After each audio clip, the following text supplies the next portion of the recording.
Hello childrens, welcome back my channel. आज की video में फिर से हम क्लास 6 ज्योग्राफी का पृथ्वी हमारी आवाज़ अध्याय 6 पृथ्वी के प्रमुख स्थल रूप, इसके कुछ इंपॉर्टेंट क्वेश्चन आंसर्स प्रश्न उत्तर को करेंगे। तो चलिए देख लीजिए। क्वेश्चन नंबर 1 है, निम्नलिखित प्रश्नों के उत्तर संक्षेप में दीजिए। मतलब इसके आंसर्स हैं, आपको छोटे करके लिखने हैं। इसका ऑप्शन फर्स्ट है, प्रमुख स्थल रूप कौन कौन से होते हैं। उत्तर देख लीजिए इसका।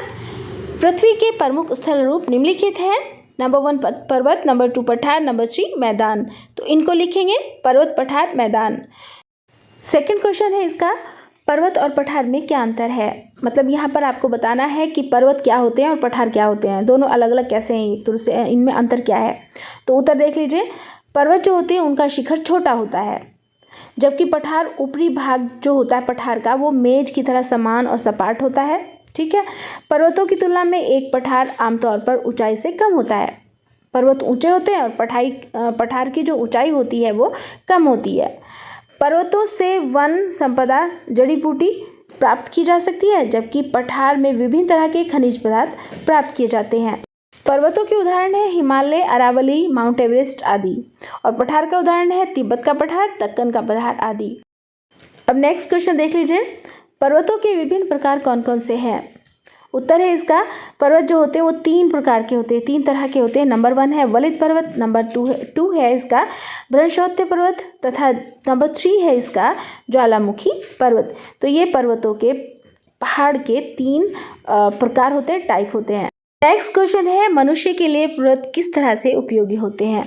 अब आपको बताना है कि जो मनुष्य के लिए, मानव जाति के लिए जो पहाड़ होते हैं वो कैसे फायदेमंद होते हैं। पर्वत जो होते हैं वहाँ पर जल संग्राहक होते हैं, मतलब जल ज़्यादा होता है पर्वतों के ऊपर, इसलिए वहाँ पर मनुष्य रहते हैं।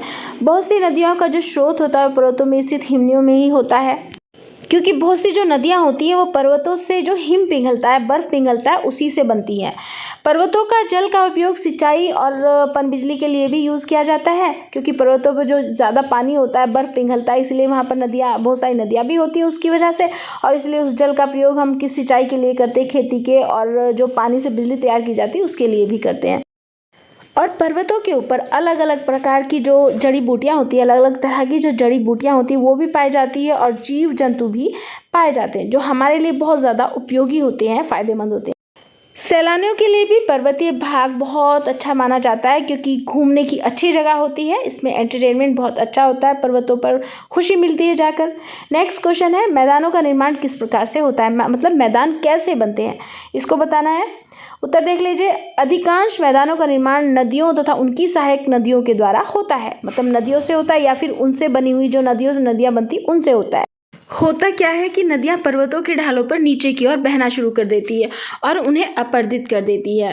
वे अपरदित पदार्थों को अपने साथ आगे की ओर ले जाती हैं। वो कौन कौन से पदार्थ होते हैं, जैसे रेत है, मिट्टी है, पत्थर है, बालू है, सील्ट है। तो क्या है, ये सारी चीज़ें घाटियों में आकर जमा हो जाती है, और जब ये घाटियों में जमा हो जाती है तो बस इनके जमा होने से ही मैदानों का निर्माण होता है, मैदान बन जाते हैं। नेक्स्ट क्वेश्चन है, नदियों द्वारा निर्मित मैदान सघन जनसंख्या वाले होते हैं, क्यों। इसका आंसर देख लीजिए। मैदान जो होते हैं वो मनुष्य के रहने के लिए बहुत ज़्यादा उपयोगी होते हैं, बहुत ज़्यादा फ़ायदेमंद होते हैं, क्योंकि यहाँ बहुत ज़्यादा जनसंख्या रहती है, बहुत सारे लोग रहते हैं। यहाँ की मिट्टी जो होती है वो उपजाऊ होती है। अब मैंने अभी आपको बताया था, क्योंकि वो पर्वतों से आकर जितनी भी सारी चीज़ें ढलकर नीचे आ जाती है वहीं पर मैदान बनते हैं, और वो जो मिट्टी बहकर आती है वो बहुत ज़्यादा फर्टिल होती है, उपजाऊ होती है। तो जहाँ मिट्टी उपजाऊ होती है वहाँ खेती भी अच्छी होती है, तो इसीलिए ज़्यादा लोग वहाँ पर रहते हैं। और दूसरी बात यह है कि वहाँ पर परिवहन के साधन जो होते हैं उसका को भी आसानी से बनाया जा सकता है, क्योंकि यहाँ पर मनुष्य के रहने के लिए समतल भूमि होती है, वहाँ पर मकान आसानी से बनाए जा सकते हैं।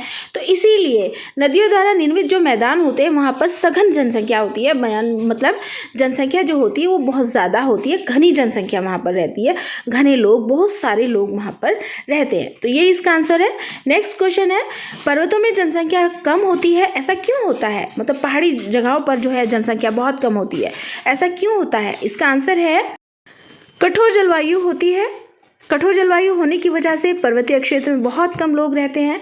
दूसरी बात ये होती है कि वहाँ का धरातल खड़ी ढाल वाला होता है, मतलब पर्वतीय एरिया जो होता है वो ढलान वाला होता है, और जब ढलान वाला एरिया होता है तो वहाँ की जो कृषि योग्य भूमि होती है, वहाँ की जो मिट्टी होती है जिसमें खेती की जा सकती हो, वो उसकी कमी हो जाती है। क्यों हो जाती है? क्योंकि जो भी कृषि योग्य भूमि होती है ढलान की वजह से तो मैदानी जगहों पर आ जाती है, मैदानों में गिर जाती है आकर, इसीलिए लोग वहाँ पर कम रहते हैं। क्वेश्चन नंबर 2 है, सही उत्तर पर सही का निशान लगाइए। फर्स्ट है इसका, पर्वत पठारों से भिन्न होते हैं। तो यहाँ ऑप्शंस दिए हैं, ऊंचाई है, ढाल है, अभिमुखता है। तो इसका राइट आंसर होगा ए, ऊंचाई। क्वेश्चन नंबर 2 का सेकंड क्वेश्चन है, हिमानी कहाँ पाई जाती है?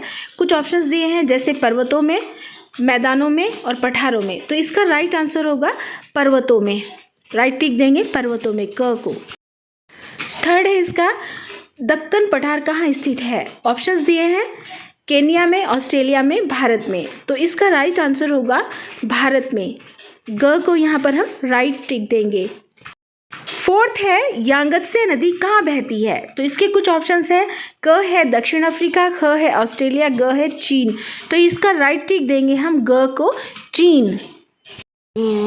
नेक्स्ट क्वेश्चन है, यूरोप की एक महत्वपूर्ण पर्वत श्रृंखला कौन सी है? कुछ ऑप्शंस हैं जैसे क है एंडीज, ख है आल्प्स, ग है रॉकीज। तो इसका हम आल्प्स को राइट टिक देंगे। अब है क्वेश्चन नंबर 3, खाली स्थान भरिए। नंबर 1 है इसका, फर्स्ट है, समतल भूमि वाले जो विस्तृत क्षेत्र को डैश कहते हैं? क्या कहते हैं? मैदान कहते हैं। तो यहाँ पर हम मैदान को फिल करेंगे। सेकंड है, हिमालय एवं आल्प्स डैश पर्वतों के उदाहरण है। तो किसके उदाहरण है? वलित पर्वतों के, हिमालय एंड आल्प्स वलित पर्वतों के उदाहरण है। थर्ड है, डैश क्षेत्रों में खनिजों की प्रचुरता होती है। तो इसमें आएगा पठारी क्षेत्रों में खनिजों की प्रचुरता होती है। नेक्स्ट है, डैश पर्वतों का एक क्रम है। इसमें आएगा पर्वत श्रृंखला पर्वतों का एक क्रम है। फिफ्थ है, डैश क्षेत्र कृषि के लिए सबसे अधिक उपयोगी माने जाते हैं।